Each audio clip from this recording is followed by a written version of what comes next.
What's up, everyone? Welcome back to the channel. So for today's horror news update, not too many crazy things going on out there.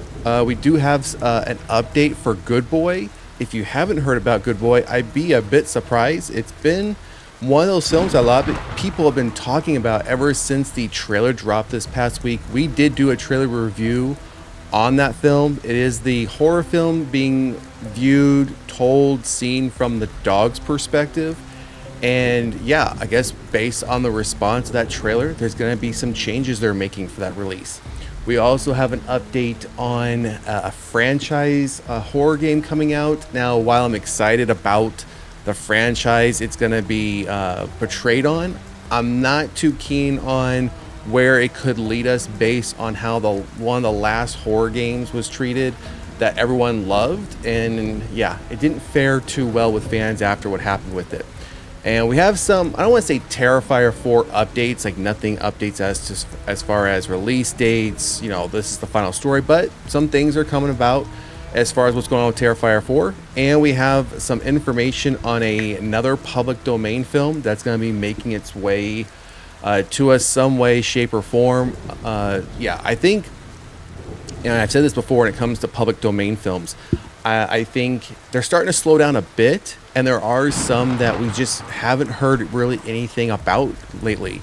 I said this, I think one of the last times we talked about public domain films was like Unstrung, which was supposed to be the public domain film based on Pinocchio.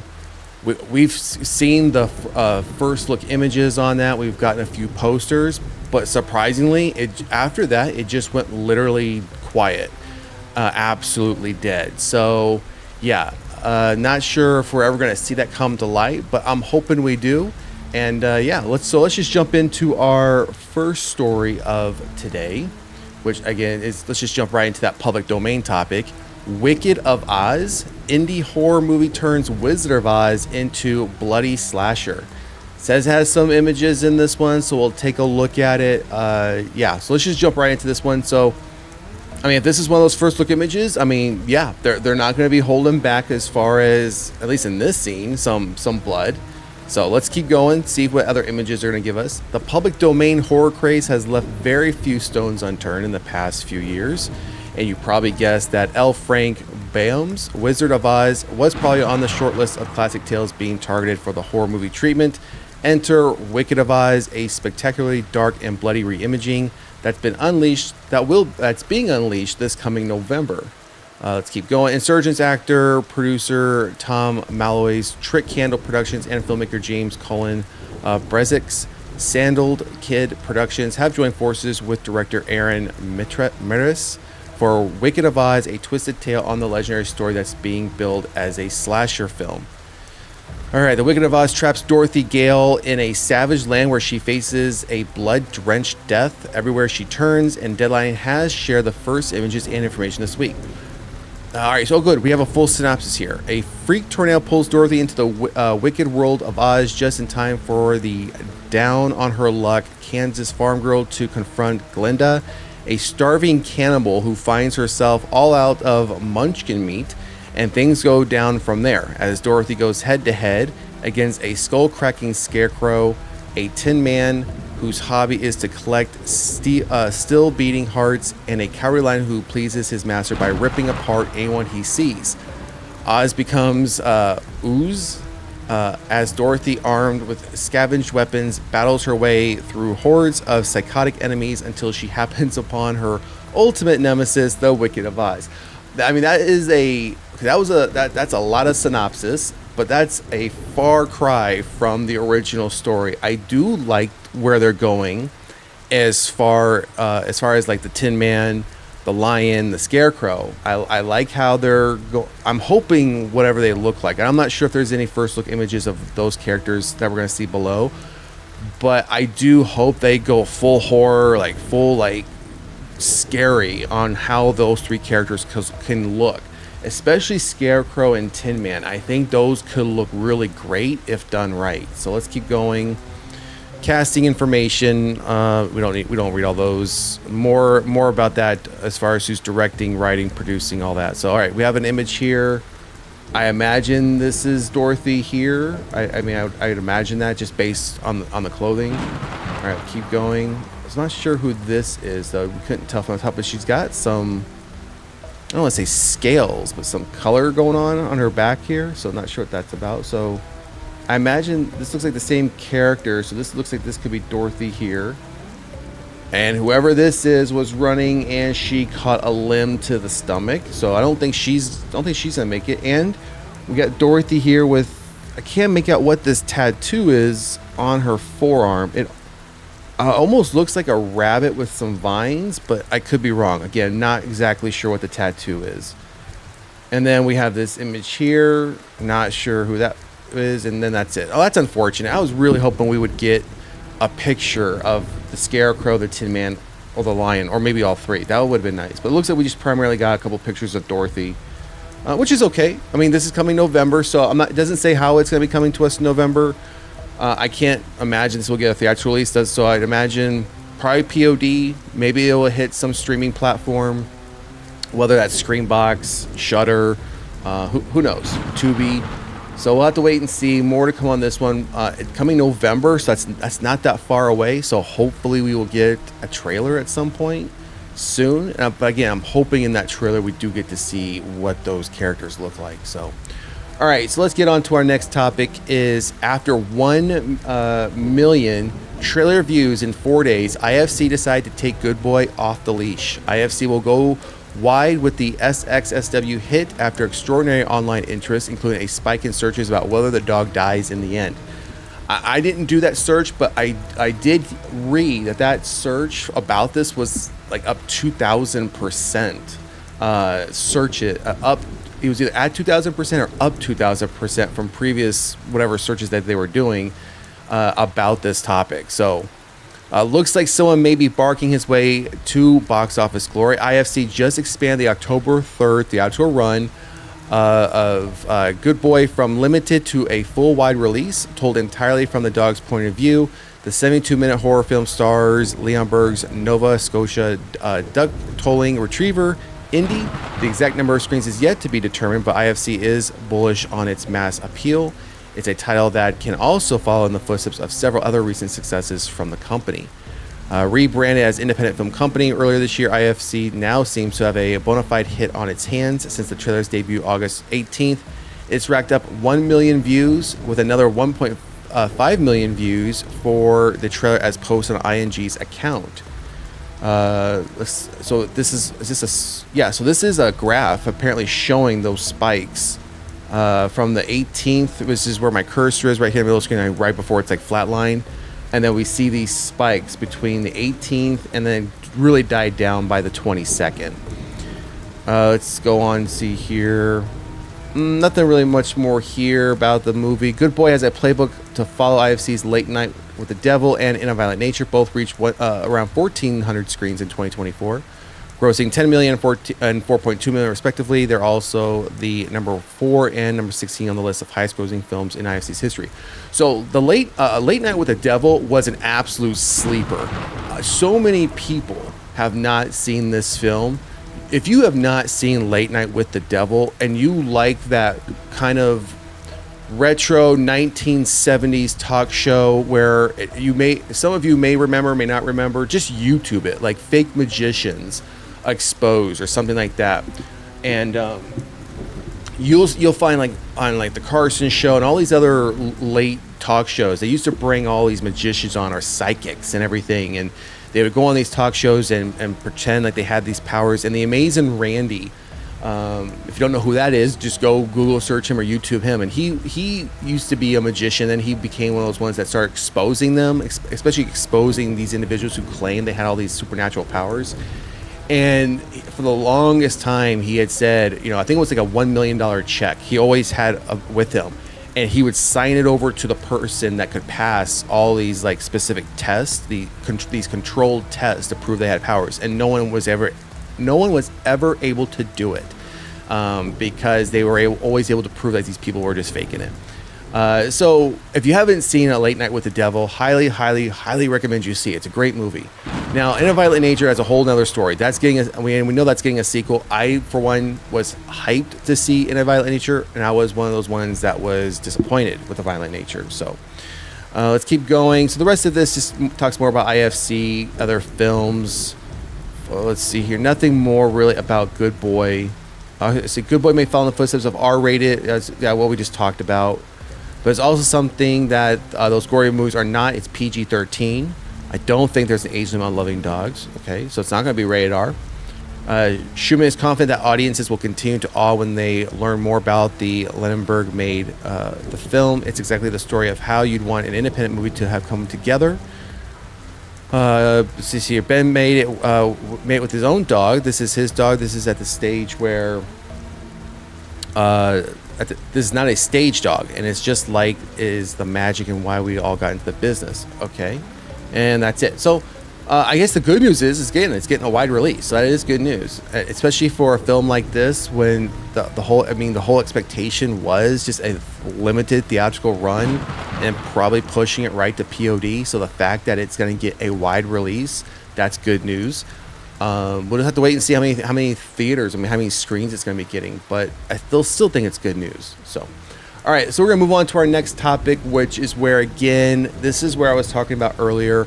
Excited, not excited. So Halloween the game. Here's what we know about the single-player story mode. So what I meant by excited, not excited. You all know Halloween's my favorite. Michael Myers, my favorite. There's no denying that. That will probably literally never change. Michael Myers will always be my favorite horror villain character, and Halloween will always be my favorite franchise.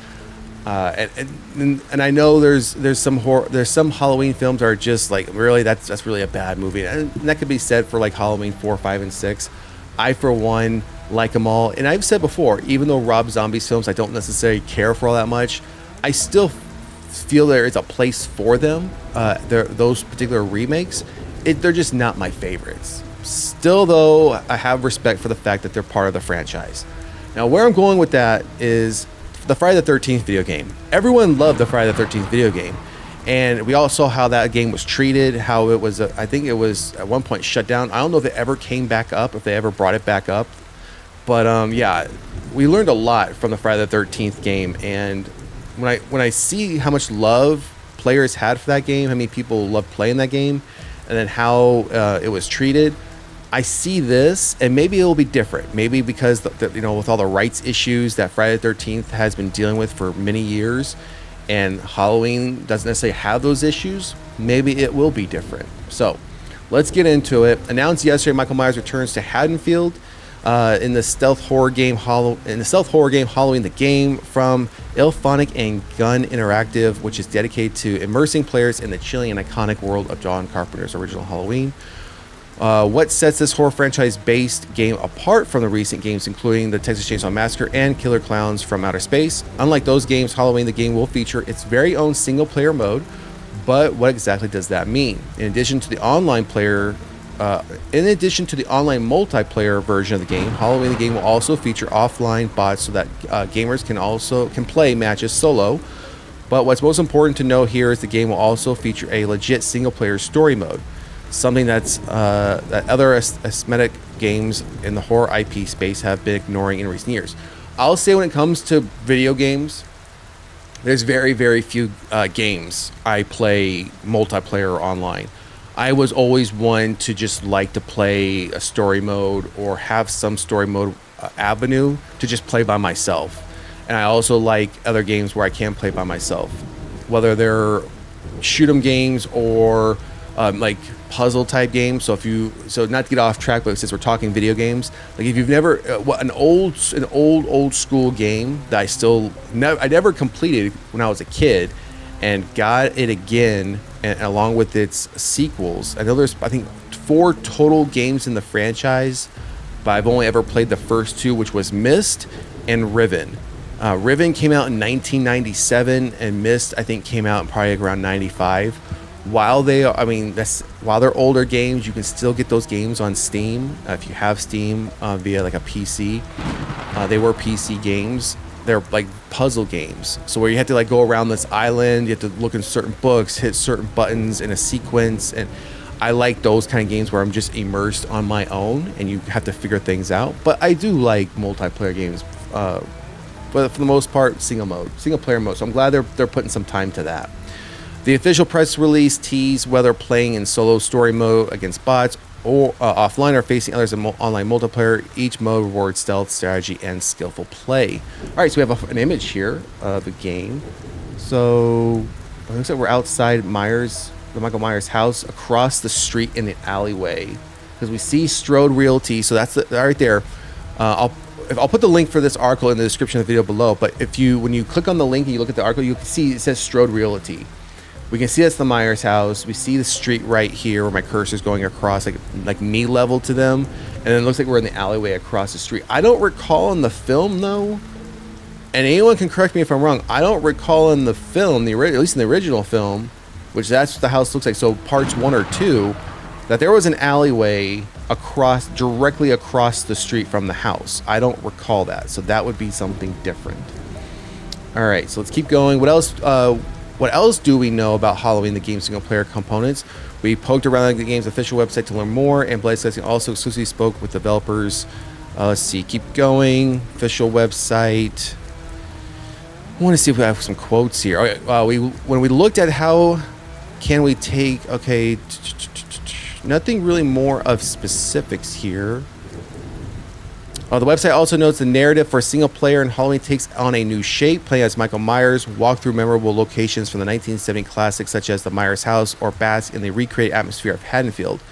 Okay, so maybe that's why what we just looked at above doesn't necessarily match the movie, because again, I don't recall there being an alleyway directly across the street. And for those of you who are not old enough to know like what an alleyway like this was ever used for, I am old enough, and I've lived in houses where we used to have alleyways behind our houses.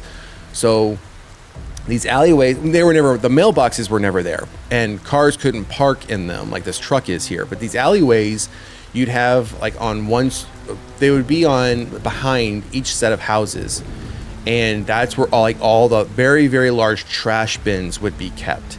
And you would each house, like the sets of houses, like there'd be like 4 or 5 sets of houses would all like go out a gate that was in your backyard, go into this large alleyway that was large like this, large enough for a trash truck to drive down and lift up all these bins and empty them. I mean, a lot of us as kids used to ride our bikes down alleyways because it was there were shortcuts through the various neighborhoods. So just calling that out because it briefly talks about the recreated atmosphere. The single-player story mode for Halloween, the game places emphasis on exploration and replayability. That's good because it can get pretty boring just playing the same, 2 or 3 missions over and over again. But those 2 things largely inform the design of the story mode. Additionally, special items, collectibles will be exclusive to the game's story mode. All right, so we do have a trailer for... Oh, we have a poster. Good. I love the poster. That is a clean poster. Even for a video game, it's clean. Even if this was a movie poster, I would be so happy with this. I do like the mask that they're using to portray the game. The mask looks really good here. And we've done a mask... I think one of the very first videos I ever did on this channel, we did a mask comparison. And Halloween 4, I think, is by far the worst Halloween Michael Myers mask that they've ever made. Halloween 4 by far. Halloween 4, Michael Myers, the coveralls, everything about Michael Myers looked absolutely horrible. But yeah, I love the way this looks. All right, so I think we have one more story we're gonna cover on the game, and then we're gonna watch this trailer. So let's go over to the next story. So original Shape actor Nick Castle is back as Michael Myers in Halloween game. So the big horror news of the week was that Halloween the game, an official video game based on John Carpenter's original Halloween classic, is headed our way next year. The news gets even more exciting as we head into the weekend as the team announced that original Shape actor Nick Castle performed the motion capture for the game's Michael Myers. The official Halloween Portal account tweets, although it may be slightly different than the one he wore on the film, in 1978, Nick Castle put back on a suit to deliver the iconic walk, movements, and kills as only the OG Michael Myers could. I love the fact that he was open to doing this, and I love the fact that they reached out to him to have him do this. I think that's a great nod, not just the fact to him as the OG Michael Myers, but the fact that the game is based on the original film, that they had the foresight to say, we're not just going to get some random person to try to mimic. Let's just bring back the original guy and have him do it. In what is just one of many ways, trying to bring the authenticity to the game. We wanted to we wouldn't dream of having anyone other than Nick bring the character to life in this new digital realm. Okay, let's see if there's anything more. All right, we've read all this. This is pretty much exactly what we already know. We just went over in detail. All right, so here, okay, well, this is new. The game will unleash on so it's going to the Xbox Series XS, PlayStation 5, and PC via Steam, and the Epic Games Store in 2026. So, does it look like you Switch people are getting it? Unless there's a way. I don't have a Switch, so I don't know if like Steam is available somehow through the Switch or Switch 2, but. I am glad to see though that it's all happening at these two consoles and PC. Hopefully there's not a delay on the PC version. Usually sometimes they'll get console versions first and PCs much later. All right, so there's Nick Castle right there in the suit to do the motion work. Man, I haven't seen him in a long. I was just looking. I haven't seen him in a long time. Yeah, that's crazy. All right, and then so we have the poster again. All right, so we're gonna watch the trailer for this game. I don't know what's in the trailer. So, side note, one of the videos we put up yesterday, we were previewing a clip from The Walk, which I think it was called. Let me turn around and check it was Long Walk, Stephen King, Long Walk, and I had to cut the clip out because YouTube would not allow me to upload the video. So I had to clip it out. So we're gonna watch the video. We're gonna watch this trailer. If for whatever reason you get this far in the video and you are expecting to watch this, I'll put again the links for all this in the description of the video. But if you find that the trailer is not there, it's because YouTube would not allow me to upload this video with the trailer in it. So just bear that in mind. All right, so we're gonna now jump over and watch this trailer.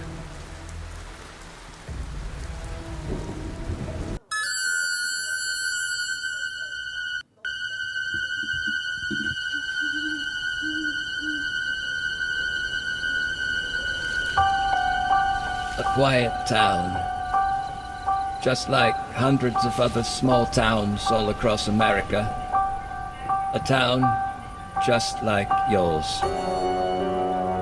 But it was here on October 31st, 1963. No motive, no warning, no provocation, just senseless death. I met him 15 years ago. I thought there was hope, that he could be reached. But what I met was not a child. No emotion. Perhaps not even human. 15 years later, he returned home. But what happened that night was only the beginning. It wasn't just a killing spree. It was a reckoning. Whoa, calm down. He was going to reach it. Come on, we have to go. No. You can't stop him. You can't reason with him. You can't kill the boogeyman.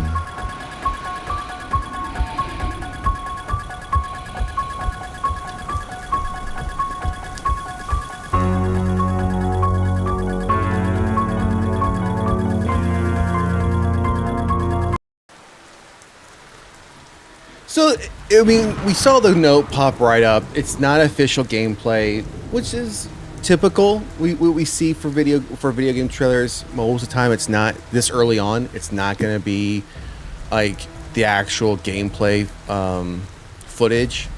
Now, we did start to see as that they were moving down the houses. You know, we saw a family in one undisturbed, and then we started seeing houses where there was blood on the windows, and then lamps turned over. The biggest, I'm okay again when it not being gameplay because that's typical. What I'm disappointed with is who's ever voicing Dr. Loomis. That sounds nothing like Donald Pleasance. Absolutely nothing like him. With the amount of technology we have today, that's the best we can do. That is the biggest disappointment thus far in this trailer. I would have hoped they could have gotten someone better to do the voiceover. But I did like, again, like the fact that there was even one house where someone was like thrown through the window and they were like hanging over like inside and outside of where the window was, like, dead. And then again, then we started moving on. And then we saw whoever that character was supposed to be run into somebody else's house and they both run out and then we see Michael Myers. And the fact that they're using the classic soundtrack, it's not a different version or a new modern version. It sounds like it's the same original classic version. So I do love that. But yeah, the Donald Pleasance thing, they got to fix that. I hope enough people complain about that because that sounds horrible. So anyways, all right, everyone, that's going to do it for this horror news update. I think we're going to cut off there. Drop a comment in the comment section. Let us know what you think about the new public domain film for Wicked of Oz. Good Boy is going to get a wider release, and we are going to be getting a Halloween the Game coming in 2026. But again, I'm thinking they need to find somebody else to redo that voiceover for the character for Dr. Loomis because, again, it sounds nothing like Donald Pleasance. So, again, drop a comment in the comment section, and if you haven't done so already, please like, share, and subscribe to the channel. Otherwise, we'll see you at the next one. Later.